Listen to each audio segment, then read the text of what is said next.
Bonjour les amis, bienvenue au cœur de La Rochelle sur le bateau phare du musée maritime le France 1 par un temps idéal, j'allais dire, à la fois lumineux mais à la fois frisquet suffisamment pour qu'on s'endorme pas.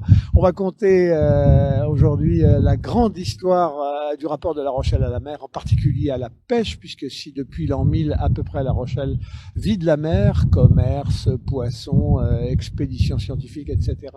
Le 19e, 20e siècle a porté haut les couleurs de la pêche. Le port de La Rochelle a été le deuxième en tonnage de France. Et puis avec les aléas du temps, les guerres, tout ça a été un peu battu en brèche. Mais néanmoins, l'activité est vive au port de commerce. Parmi les grands qui font cette histoire, des armements, 4 armements, dont un, une histoire de pionnier, vraiment comme on les aime ici en France, l'armement Castin. Tout part d'un jeune mousse qui rencontre la mer à 11 ans du côté de la Gironde et puis qui remonte le long de nos côtes jusqu'à La Rochelle et crée l'armement Castin, Fernand Castin. Nous sommes avec l'arrière-petit-fils, Elian Castin, qui a clos l'entreprise en 1981, mais qui a accompagné toute une partie de cette épopée de la pêche du XXe siècle. Elian, bonjour. Bonjour. Bon, dites-moi, Vertige, quand vous venez au bassin ici, au cœur de ce qu'a été l'activité de votre armement familial, ça doit faire un petit pincement au cœur, une petite joie? Ah ben ça c'est l'évolution des choses, hein. À la place des chalutiers, on a mis des bateaux de plaisance. Bon bah c'est comme ça, la pêche à La Rochelle a quand même quasiment disparu, donc il fallait la remplacer puisque la cité doit être toujours une cité maritime. Donc voilà, la nouvelle évolution.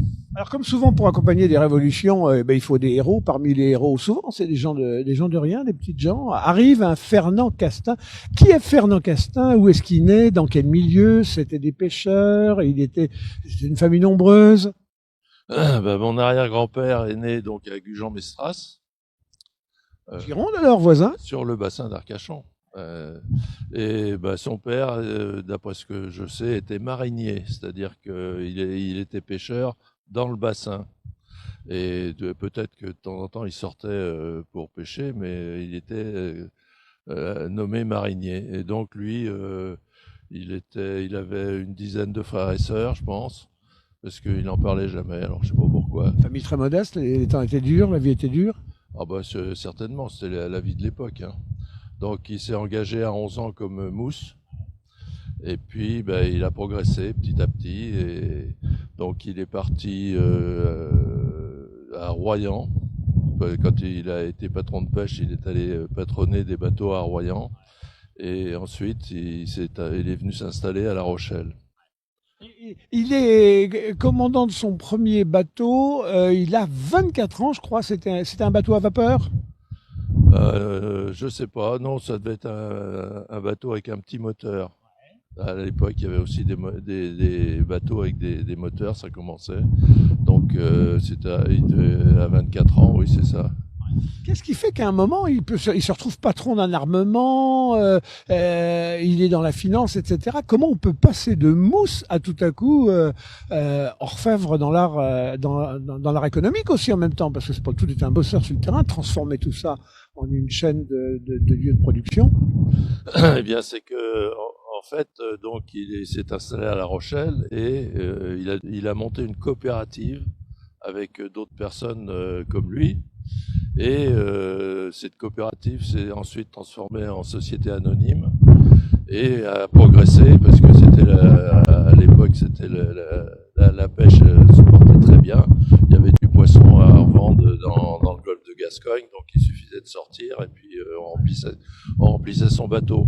On disait que c'était un patron social. Vous dites qu'il crée les coopératives. La première coopérative, d'ailleurs, attachée à la mer ici. Alors, la coopérative, c'est pas neutre. C'est le souci qu'on partage, que tout le monde ait droit un peu à sa part. Et puis, il instaure même une espèce de minimum, un salaire minimum pour les matelots.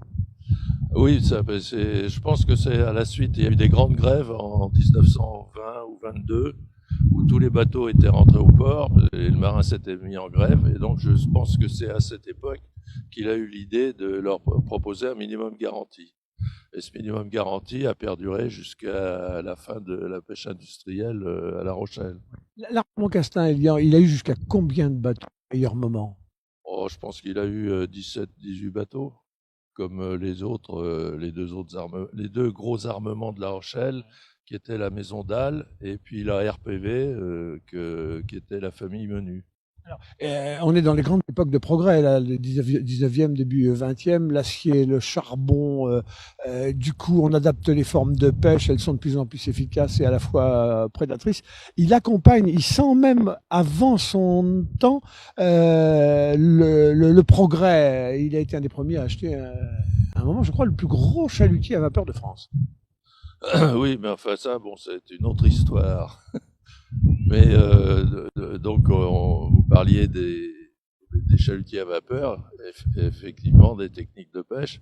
Et il y a un moment, il y a la maison Monsieur Oscar Dahl qui a fait qui a breveté un type de chalut. Et donc, mon arrière-grand-père s'est battu avec lui pendant des années sur le plan juridique parce qu'il a employé les mêmes méthodes et que Dahl voulait lui faire payer des royalties. Voilà. Quand il y a eu la formation de la société des chalutiers, c'était à l'époque des entreprises complètement intégrées. C'est-à-dire qu'il y avait les bateaux qui pêchaient, ils ramenaient le poisson dans la pêcherie. Dans la pêcherie, ils faisaient le mareyage et l'expédition. Le mareyage, ça veut dire on trie, on prépare, on calibre? Oui, on trie, on prépare, on calibre, on met en caisse et on expédie aux clients. Est-ce qu'on transforme aussi, on fait des filets, on fait ou pas encore? À l'époque, je pense pas qu'ils faisaient beaucoup de transformation. C'était réservé, c'est les poissonniers après qui faisaient ça. Et donc, c'était des entreprises intégrées.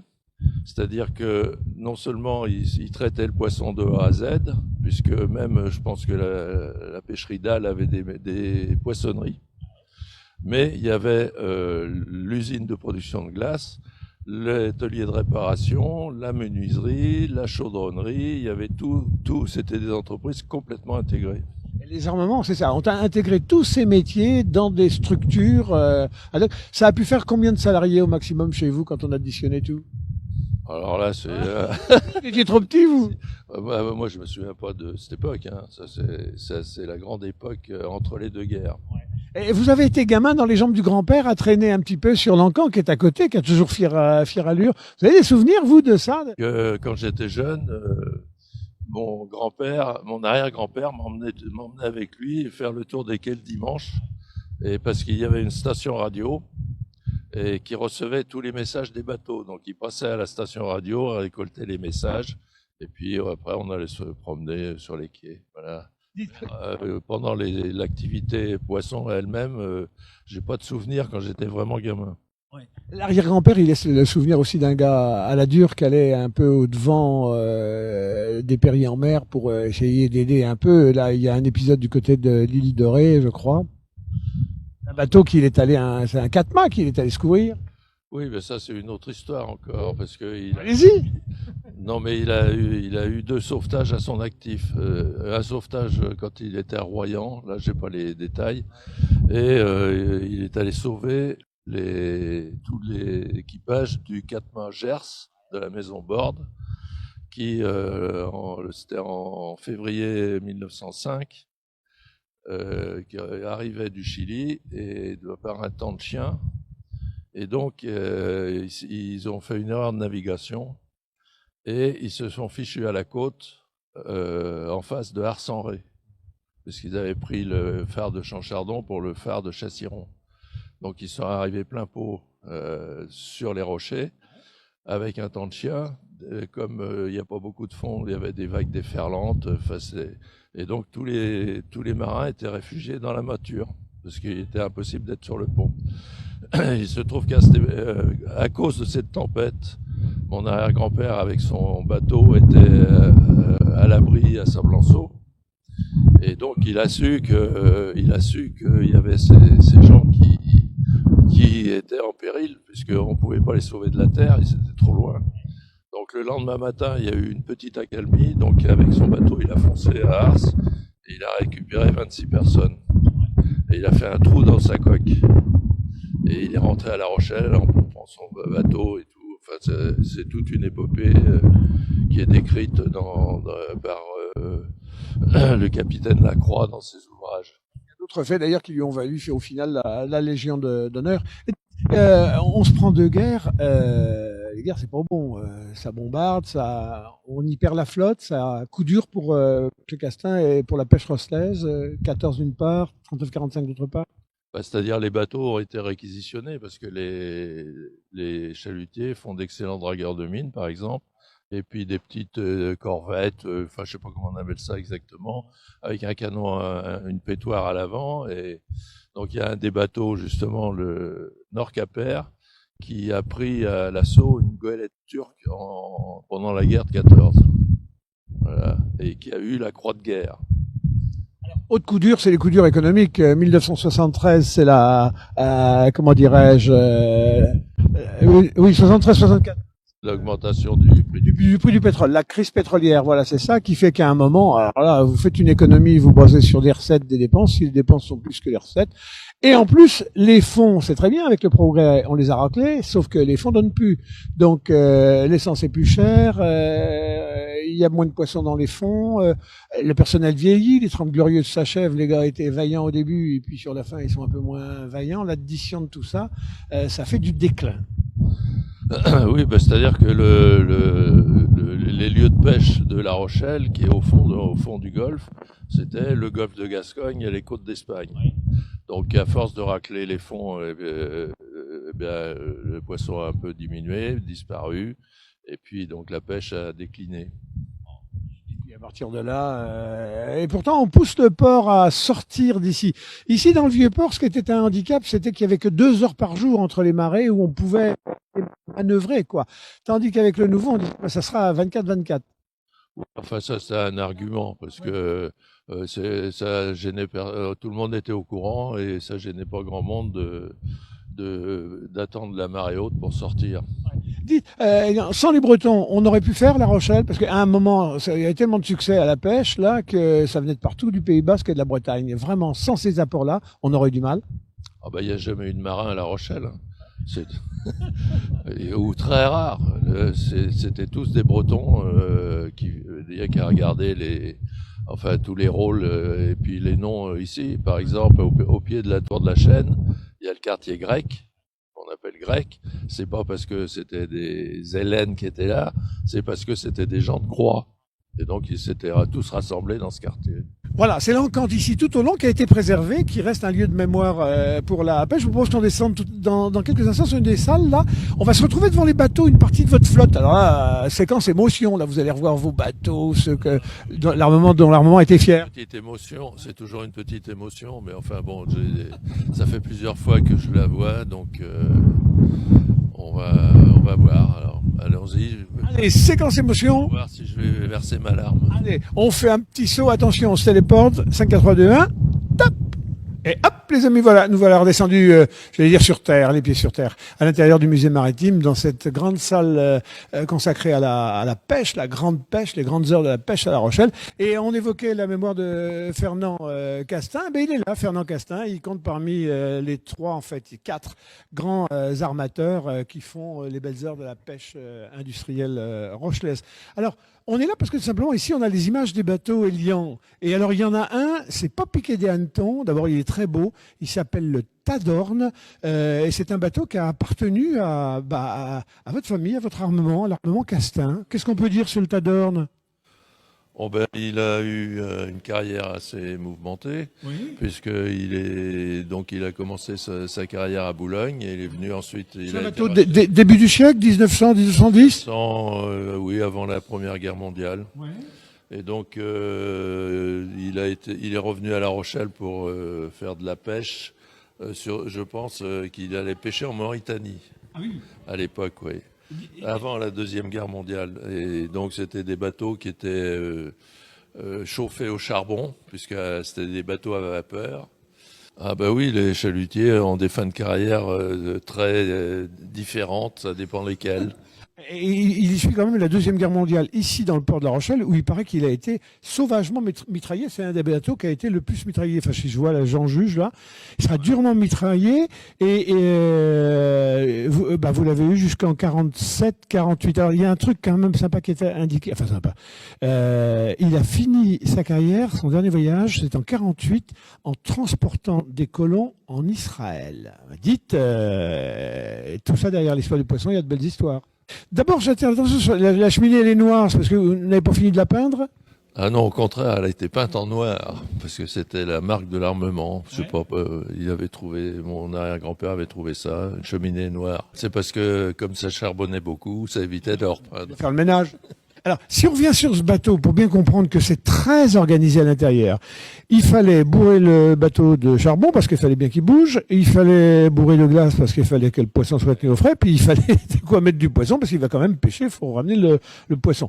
Puis accessoirement, il y a les vifs de l'équipage. Personne aussi. Et oui. Combien ils étaient sur un bateau comme ça à peu près? Être, au moins une quinzaine, sinon plus. Hein. Parce Alors, que à l'époque, donc il y avait tous les pêcheurs étaient mis à l'avant. Dans le gaillard d'avant, il y avait des couchettes et tout. c'est là où ils prennent les coups de vague, les gars. Ouais, c'est quand il y avait de la houle, ils dansaient dans leurs couchettes. C'était pas du 4 étoiles. Non, non. Alors ensuite, sur le pont, il y avait tous les filets de pêche, beaucoup, et puis il y avait des réserves de pêche en général sous le gaillard d'avant. Dans les cales, on remplissait de glace pour conserver le poisson. Donc ensuite, vous aviez le treuil de pêche. Vous aviez la timonerie avec le capitaine, son officier et le radio, qui était très important à l'époque. Et en dessous, vous aviez des logements pour les mécaniciens. Et la cuisine et le cuisinier. Celui-ci, Et dans la coque, donc là, vous aviez une énorme soute à charbon. quoi comme autonomie le bateau pouvait pas. Vous avez une vingtaine de jours d'autonomie. Puisque, en principe, ces bateaux-là, ils descendaient sur les côtes marocaines à cette époque, parce que donc il y avait beaucoup de bateaux qui allaient pêcher en Mauritanie, qui rapportaient du beau poisson de là-bas. C'était des grandes dorades royales, des trucs comme ça. Et le problème, ça a été pendant la guerre, la Deuxième Guerre mondiale. Donc La Rochelle était fermée, évidemment, puisqu'il y avait la poche. Et donc, les bateaux, il y avait certains bateaux qui continuaient à aller en Mauritanie et qui étaient basés à Marseille et qui rapportaient du poisson dégueulasse. Elian, Dieu merci, tout a une fin, surtout les pires choses. La guerre s'arrête, c'est pour un nouvel élan. Qu'est-ce que c'est que ces histoires de Kira, disposition fiscale à un moment qui était faite pour aider à relancer? C'est-à-dire après la guerre, donc il y avait un tas de bateaux qui avaient été soit réquisitionnés, soit coulés. Donc il fallait relancer la pêche parce que la ressource n'ayant pas été pêchée pendant au moins 3 ans, il suffisait de sortir en face de La Rochelle et le bateau remplissait ses cales, quoi. Et donc ça a attiré un tas de gens parce qu'il a été mis à ce moment-là ce qu'on appelle les kiras, c'est-à-dire c'était des gens qui mettaient de l'argent dans des bateaux de pêche, donc des gens qui avaient de l'argent. Des investisseurs, quoi. Des investisseurs, ouais. Placer leur argent là. Voilà, beaucoup, des chirurgiens, des dentistes, des machins, des trucs. Et donc, ils avaient des avantages fiscaux énormes puisqu'ils pouvaient amortir les bateaux sur leurs revenus. Donc il y a eu un tas de gens qui sont venus, qui ont construit des bateaux. Bulle spéculative. C'est une bulle spéculative. Donc ça s'est passé à La Rochelle, ça s'est passé à Lorient, ça s'est passé un peu partout. Et donc il y a eu une flopée de bateaux qui est arrivée et qui a détruit les ressources aussi. Voilà. Patatras, les amis. Dites, quand l'activité baisse, ceux qui sont venus la porter, les Bretons et les Basques, ils repartent. On a vu beaucoup de Bretons, semble-t-il, repartir avec les déclins successifs jusqu'à pour la mort, parce qu'elle n'est pas morte, la pêche, elle en a pour un bel avenir devant elle. Mais ils sont partis les Bretons, ils sont partis les Basques. Ah ben non, les Bretons, ils sont restés parce que quand la pêche a décliné, il y a Simca qui est venu s'installer à La Rochelle et qui a embauché je ne sais pas combien de personnes. Et ben voilà, des Bretons qui ont fait des Simca 1000. Ils ont fait des Simca 1000. Voilà. Ou des boîtes de vitesse, je crois. Et voilà. On va en voir d'autres de chez vous. C'était le deuxième, je crois que c'est là-bas. Hein, ah non, c'est là, oui. On en a un qui est dans le gros temps, parce que vu du port, c'est un peu romantique et laborieux, mais enfin, quand même, quand on est au large, voilà la réalité. C'était lequel? Ah oui. Alors celui-ci, le Quimper. Le Nord Quimper, c'est un des premiers pêches arrière qui est venu à La Rochelle, en même temps que l'Angoumois et les autres. Et donc ça a été la révolution par rapport, tout à l'heure vous avez vu que c'était de la pêche classique, c'est-à-dire on jette le filet sur le côté et le bateau est obligé de se mettre en travers de la mer pour remonter son filet. Alors que là, il avance et puis il y a une rampe à l'arrière pour remonter le filet. Et là, c'est ceux-là qui commencent à faire, entre guillemets, des dégâts, parce que du coup, ils avalent beaucoup plus que... Non, ils pêchaient autant ou pas plus? À peu près pareil, mais c'était plus confortable, plus rationnel, plus confortable. Je vois des petits carnets, comme des petits carnets de jeune fille qui tient son journal, là. Ah ça, c'est les carnets de mon père, sur lesquels il notait toutes les sorties et entrées de bateaux, à l'époque. Donc, tout a été du coup conservé, on peut suivre heure par heure l'histoire des bateaux. Donc j'en ai fait don au musée maritime. Elian, on finira là. Deux bateaux. Alors en même temps, c'est intéressant. Tadorne, puisqu'on a vu le premier Tadorne à vapeur. Là, c'est un Tadorne à moteur qui a été lancé dans les années 60. Mais c'est toujours un bateau classique. Alors, il est sur le slipway. Alors, le slipway, c'est cette espèce de grande rampe de lancement quand on arrive dans le périmètre du musée maritime. On voit ce grand truc-là. Alors, c'était quoi? C'était pour réparer les chalutiers? Ça avait été construit par les Allemands pour réparer leurs bateaux. Donc, c'est pour ça qu'il y a un blocos qui protège des le gros cube bétonné là qu'on voit, c'est le blocos qui protège le moteur. Les moteurs, les treuils pour hisser les bateaux. Parce que dans les autres ports, il y a une simple cabane. Celui-ci aussi, on va finir sur celui-ci, l'Eder. Ça c'est le dernier de la flotte rochelaise, donc qui avait été construit en Grèce et qui a été vendu aux enchères en finale puisque la maison avait fait faillite. Et donc, il est parti au Portugal et après, je ne sais pas ce qu'il est devenu. 81, faut tirer le rideau, crève-cœur. Oui, c'est-à-dire il est resté les bateaux de 24 mètres et qui ont fini par disparaître aussi. Donc, étant donné qu'il y a il y avait moins de poissons dans le Golfe et puis que le carburant était plus cher, l'équation marchait plus. Merci Elian, courage, à bientôt. À bientôt alors. Pas au large, mais enfin en tout cas au bord, à quai, comme on dit. Voilà, à quai. À bientôt les amis et merci de nous avoir suivis extrêmement fidèlement et chaleureusement.